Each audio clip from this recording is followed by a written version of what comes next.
Hello hi नमस्कार, मैं आपका सूरज सर स्वागत करता हूं आज के इस धमाकेदार वीडियो में।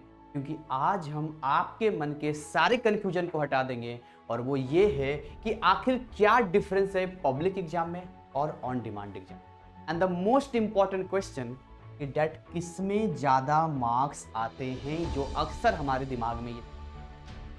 तो इस वीडियो की शुरुआत हम यहाँ से जरूर करने वाले हैं, लेकिन मैं आपको बता देता हूँ कि इस वीडियो में हम वो सारे पॉइंट डील करने वाले हैं जिससे कि आपके मन के सारे कन्फ्यूजन दूर हो जाए।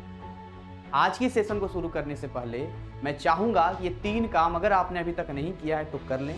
सबसे पहला, अगर आपने हमारे चैनल को सब्सक्राइब नहीं किया है तो चैनल को सब्सक्राइब करके बेल नोटिफिकेशन को ऑन करें ताकि हर अपडेट आपके पास पहुँचता रहे। दूसरी, हमारे ऐप को अगर आपने अभी तक डाउनलोड नहीं किया है तो डिस्क्रिप्शन में जाइए, वहाँ लिंक दिया हुआ है, वहाँ डाउनलोड कीजिए। वहाँ पर आपको free TMA, practicals, previous year questions, e books and बहुत सारे कंटेंट आपको फ्री में मिलता है। एंड तीसरी चीज़, अगर आपने अभी तक हमारे फ्री स्टडी ग्रुप्स और चैनल जो टेलीग्राम का है अभी तक वहाँ नहीं पहुँचे हैं तो वो भी डिस्क्रिप्शन में दिया है, वहाँ जाइए और वहाँ ज्वाइन करके अपने स्टडी को और बेटर बनाइए। तो चलिए आज के अपने सेशन की हम शुरुआत करते हैं।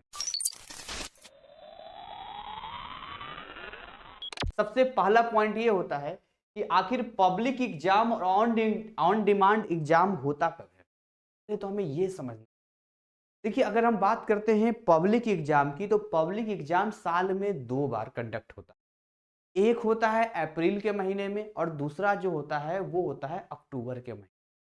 तो सबसे पहला की पॉइंट तो हमने यहीं पर डील कर लिया कि देखिए यहाँ पर जो इसका एग्जाम का शेड्यूल है वो अप्रैल से अक्टूबर में है। जबकि अगर आप ऑन डिमांड एग्जाम की बात करते हैं तो ऑन डिमांड एग्जाम में आपको यहाँ पे 2 बार एग्जाम मिलता है, जिसमें एक जनवरी फरवरी मार्च है और दूसरा जो हमें ऑफर मिलता है, जो हमें अपॉर्चुनिटी मिलती है ऑन डिमांड एग्जाम का, वो मिलता है जुलाई अगस्त सितंबर का मिलता है। कई बार ये जून से भी स्टार्ट हो जाए। तो यहाँ पर जो है हमने पहली चीज तो देख लिया कि इन मंथ्स में पब्लिक एग्जाम होता है और इन मंथ्स में ऑन डिमांड एग्जाम होता है। नेक्स्ट हम अगले पॉइंट पे आते हैं। तो बेसिकली हमारा अगला पॉइंट क्या कहता है, हमारा अगला पॉइंट कहता है कि देखिए इसमें जो है टीएमए के मार्क्स मिलते हैं और इसमें आपको टीएमए के मार्क्स नहीं मिलते हैं। Sir what do you mean by TMA के मार्क्स? टीएमए मतलब ट्यूटर मार्क्स असाइनमेंट, यानी असाइनमेंट जो आप बनाते हैं उसका नंबर मिलता है। पब्लिक एग्जाम में जैसे मान के चलिए आपके पास 5 सब्जेक्ट और आपको असाइनमेंट से हर सब्जेक्ट में मैं कहता हूं 10 नंबर ही आ गया तो 50 नंबर बिल्कुल फ्री फोकट का है। हाँ सर सही में 50 नंबर मतलब 10%। जो आपका 70 आना चाहिए सीधे 80% आएगा, जो 80 आना चाहिए सीधे 90% आएगा। लेकिन ऑन डिमांड में क्या कहता है कि देखिए हम असाइनमेंट तो लेते नहीं है, तो हम असाइनमेंट नहीं लेते हैं तो जो असाइनमेंट वाले क्वेश्चंस हैं जो घर पे आप अभी सोल्व करके अपलोड किया है वो क्वेश्चंस हम आपके एग्जाम में ही दे देंगे। तो इसीलिए अगर इसके सिलेबस की बात करेंगे तो ये केवल पी चैप्टर्स पूछता है, जबकि ऑन डिमांड में आएंगे तो ये पी चैप्टर्स के साथ में टीएमए वाले चैप्टर्स भी आपसे पूछता है, यानी कंप्लीट सिलेबस आपसे पूछता है। बट मैं सजेस्ट करता हूं कि सबसे पहले पी आप कंप्लीट कर लें। अगर पी कंप्लीट हो जाएगा तो बाकी जो है उन चैप्टर्स को कवर करना भी आसान हो जाएगा। या ये कहते हैं कि ऐसा ना हो कि छोटा सा टीएमए के चक्कर में पूरा आप पी ही खराब कर लो, तो अपने कोर्स में पी पर ज्यादा फोकस कर। नेक्स्ट अगर हम बात करें यहाँ पर अगली यहाँ बात करें तो यहाँ पर जो आपको मिलता है यहाँ पे कि इसका सबसे बड़ी बात है कि फिक्स्ड एग्जाम डेट होता है। ये सबसे एक आप डिसएडवांटेज बोल सकते हैं या आप एक सिचुएशन बोल सकते हैं कि इसका जो एग्जाम का डेट होता है पब्लिक का वो फिक्स होता है और ये हम और आप डिसाइड नहीं करते हैं, ये NIOS ही डिसाइड करेगा कि भाई इस डेट में ये एग्जाम होगा, इस डेट में ये एग्जाम होगा, इस मंथ में कंडक्ट होगा, इसमें प्रैक्टिकल होगा। ये सारा का सारा जो है वो वही अप्रैल और अक्टूबर के इर्द गिर्द में चीजें घूमेगी। लेकिन ऑन डिमांड एग्जाम की जो सबसे अच्छी बात है वो ये है कि यहाँ पर बिल्कुल फ्लैक्सिबल है। यानी कि आप अगर जनवरी में एग्जाम देते हैं, आपको रजिस्ट्रेशन लेना है तो भाई 6 दिन पहले अपना बुक कराइए, उसके बाद एग्जाम दे दीजिए जाके। आप एग्जाम देकर आए, आपको लग रहा है आप सेटिस्फाइड नहीं है, फिर से रीबुक कर लीजिए। लेकिन ये वाली चीजें यहां आपको नहीं मिलेगी, क्योंकि यहां पर आपने अगर एक बार केमिस्ट्री का एग्जाम इस डेट को है दे दिया तो अगला ही पब्लिक दे पाएंगे। और ऑन डिमांड में सबसे प्लस पॉइंट यही होता है कि आपको एकदम से टेंशन नहीं लेना है कि हमारा एग्जाम खराब गया है तो अगला कब देंगे। आपके पास देखिए ना, जनवरी फरवरी मार्च 3 महीने हैं, या फिर जुलाई अगस्त सितंबर, यहाँ भी 3 महीने आपको मिल जाते हैं। तो पूरी की पूरी फ्लेक्सिबिलिटी, नाम ही है ऑन डिमांड, यानी किसी भी एग्जाम डेट से ठीक आप 6 दिन पहले अपना बुक करवा लीजिए। और सबसे अच्छी बात यह है कि आप डिसाइड करेंगे कि हमें कौन सा एग्जाम सेंटर सेलेक्ट करना है, ये सबसे प्लस पॉइंट है। जबकि यहाँ पर जो है आपका कहाँ सेंटर जाएगा, ये केवल और केवल एनआईएस ही डिसाइड कर सकता है, आप डिसाइड नहीं कर सकते। हॉल टिकट ऊपर से लॉन्च होकर आता है। नीचे हम बात करते हैं कि इंप्रूवमेंट कितनी बार दिया जा सकता है।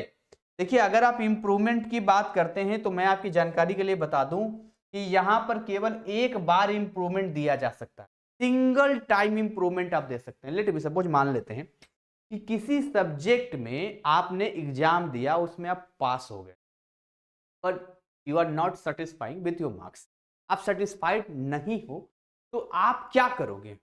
तो ऐसे सिचुएशन में आप चाहोगे कि हम एक बार और पब्लिक एग्जाम देते हैं। तो कितनी बार ऐसे दे सकते हैं? अगर हम पास हो चुके हैं तो सिंगल टाइम, वन टाइम। हाँ, अगर आप फेल कर जाते हैं किसी सब्जेक्ट में तो 5 इयर्स की जो वैलिडिटी होती है एनआईएस की, उसके अंदर विद इन 5 इयर्स आप 11 टाइम एग्जाम दे सकते हैं। 11 टाइम या 9 बार, ऐसे 9 से 10 बार एग्जाम दे सकते हैं। जहां तक मुझे पता है 9 बार है, 11 टाइम नहीं है। 9 बार एग्जाम आप दे सकते हैं 5 साल के अंदर, ठीक है? तो वो बहुत होता है यार, 9 बार भी मैं बोल रहा हूं तो। पर इंप्रूवमेंट अगर पास कंडीशन में तो एक ही बार, और यहाँ मल्टीपल टाइम इंप्रूवमेंट दे सकते हैं, ये सबसे प्लस पॉइंट है। मल्टीपल टाइम्स, एक दो बार नहीं, आप महीने में 2 बार, और ऐसे करके अगर 3 महीने चल रहा है तो लगभग 6 बार एग्जाम दे सकते हैं। तो इससे अच्छी बात क्या हो सकती है यहाँ पर? तो इंप्रूवमेंट का भी मैंने यहाँ पर आपको डील कर दिया। इसके अलावा प्रैक्टिकल का क्या हिसाब किताब है, उसको हम थोड़ा समझा देते हैं।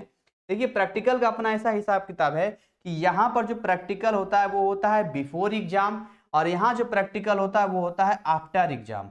दोनों में फर्क समझाते हैं। यदि पब्लिक एग्जाम आप दे रहे हैं तो पब्लिक एग्जाम में आपका जैसे अप्रैल का सेशन है तो मार्च में आपका प्रैक्टिकल हो गया, अक्टूबर में सितंबर में आपका प्रैक्टिकल हो गया। लेकिन अगर आप ऑन डिमांड में आते हैं तो ऑन डिमांड में जब एग्जाम दे देते हैं तो जहां भी आपने एग्जाम दिया है वो इकट्ठा 2-3 डेट के स्टूडेंट्स को इकट्ठा प्रैक्टिकल लेते हैं। तो आपको पूछना पड़ता है कि हमारा प्रैक्टिकल किस डेट में होगा, फिर आप प्रैक्टिकल फाइल लेके जाते हैं। और अगेन मैं बोल रहा हूं, चाहे दोनों तरह के कोई भी एग्जाम हो, प्रैक्टिकल फाइल लेना है, हमारे ऐप को डाउनलोड कीजिए और वहां आपको अभी कुछ दिनों में ही प्रैक्टिकल, अपडेटेड प्रैक्टिकल मिल जाएगा, जिसको आप अपने घर पे उसको कॉपी करके लिख के आराम से प्रैक्टिकल फाइल बना सकते हैं, जो बिल्कुल फ्री है। इसके अलावा नेक्स्ट अगर हम बात करें यहाँ पर रिजल्ट की टाइमिंग की बात करें तो 2 से 3 महीने यहाँ पर लग जाते हैं। यानी कि जैसे मान के चलिए अक्टूबर का एग्जाम है तो जनवरी में रिजल्ट आएगा। लेकिन ऑन डिमांड में एक अच्छी बात यह है कि यहाँ पर जो है आपको 45 दिनों में रिजल्ट आ जाता है। कई बार हो सकता है 50 या 60 दिन हो जाए, बट हाईएस्ट बता रहा हूं। बट वैसे 45 से 50 दिन में, 45 डेज इनका ऑफिशियल डेट है कि 45 डेज में हम रिजल्ट को दे देते हैं। तो नाउ अब आपको ये क्लियर हो गया होगा कि किस में ज्यादा स्कोर कर सकते हैं, किस में कम स्कोर कर सकते हैं। आइए कुछ प्लस पॉइंट देखते हैं कि क्या क्या है पब्लिक एग्जाम का। तो पब्लिक एग्जाम का जो प्लस पॉइंट मुझे लगा यहाँ पे, वो ये लगा प्लस पॉइंट यहाँ पे कि यहाँ पर टीएमए के मार्क्स आपको मिलते हैं। जबकि ऑन डिमांड में एक माइनस पॉइंट ये लगा कि यहाँ पर जो है टीएमए के मार्क्स नहीं मिलते हैं। तो ये हमने प्लस और माइनस देखा यहाँ पर, यानी कि आपके पास पॉसिबिलिटी है कि यहाँ पर 10% आप अपने मार्क्स को इंक्रीज कर सकते हैं। ठीक है, ये आपके पास एक अपॉर्चुनिटी होती है। दूसरा ये कि अगर आप इंप्रूवमेंट के तौर पे बात करते हैं कि अगर एक बार आपने पब्लिक एग्जाम दे दिया है तो इंप्रूवमेंट केवल एक बार दे सकते हैं। ये थोड़ा सा एक माइनस पॉइंट यहाँ पर मुझे लग रहा है। और अगर आप यही बात करते हैं ऑन डिमांड की तो ये एक प्लस पॉइंट है, क्योंकि यहाँ पर आप मल्टीपल टाइम्स इंप्रूवमेंट दे सकते हैं। हाँ, सिलेबस थोड़ा बड़ा है, लेकिन अगर आप उसको मैनेज कर पाए, हैंडल कर पाए, तो आपके पास बहुत अच्छा मौका होता है। दूसरा, इसका जो रिजल्ट होता है ये 2 से 3 महीने में आता है, ये एक इसका माइनस पॉइंट है। और ऑन डिमांड का रिजल्ट जो है 45 डेज में आ जाता है, ये इसका प्लस पॉइंट है। तो ये कुछ चीजें हैं। हम ये नहीं कह सकते हैं कि पब्लिक एग्जाम बिल्कुल ही अच्छा है, इसमें कोई डिमेरिट्स नहीं है। और हम ये भी नहीं कह सकते हैं कि ऑन डिमांड बिल्कुल गलत है, इसमें कोई प्लस पॉइंट नहीं है। दोनों अपनी जगह यूजफुल है। जैसे अब मान के चलिए कि किसी को अचानक से ध्यान आ गया जी कि हमें एग्जाम देना है और हमें जरूरत है, तो ऑन डिमांड के पास ही तो जाएगा। क्योंकि अब पब्लिक एग्जाम में जाएंगे तो पब्लिक एग्जाम में बोलेगा कि अब अप्रैल का एग्जाम देना, बोलेगा पोर्टल ही ऑफ हो गया, लो अभी अगला अक्टूबर में देंगे तो इंतजार करना पड़ेगा, तो टाइम का खराब हुआ ना आपका। लेकिन ऑन डिमांड का था नहीं, कोई घबराने वाली बात नहीं है, अभी जनवरी से स्टार्ट हो जाएगा, दिसंबर के लास्ट में पोर्टल ओपन होगा, आप आराम से सीट बुक कर लेना, रजिस्ट्रेशन कर लेना। तो यहां पर कुछ चीजें हैं। फीस स्ट्रक्चर की बात करते हैं तो पब्लिक एग्जाम का फी बहुत कम है, मतलब 2 से 3 हजार रुपए के बीच में ही है, जबकि ऑन डिमांड का एक सब्जेक्ट का ही लगभग 2 हजार रुपये लग जाता है। मतलब अगर आप 2 सब्जेक्ट करेंगे तो लगभग 3 से 4 हजार रुपये आपको लग जाएगा। तो फी स्ट्रक्चर थोड़ा ये ज्यादा लेते हैं और इसमें फी स्ट्रक्चर कम होता है।